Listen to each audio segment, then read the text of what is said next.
শীতকালে শিশির পড়লে কচু পাতার পানির উপর একটু শিশির জমে একটু পানি দেখা যায় না? কি বলেন আপনারা? দেখা যায় না? বাতাস আসলে এটা কি হয়? পড়ে যায় না? তো ইমান কি এরকম হইলে চলবে? ইমান কি এরকম হইলে চলবে? কচু পাতার পানির মতো? আল্লাহর ওয়াহদানিয়তের উপর, একত্ববাদের উপর আমাদের দৃঢ় ঈমান রাখতে হবে।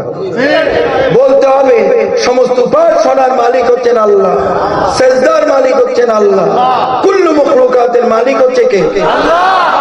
আল্লাহর উপর যত বড়ই ঈমানের উপর হামলা আসুক, যত বড়ই অত্যাচার হোক, কিন্তু আল্লাহর প্রতি দৃঢ় ঈমান আমাদের থাকতে, কোন ঝড়ে, কোন বাতাসে, কোন শয়তানি ওয়াসওয়াসায় যেন ঈমান নষ্ট না।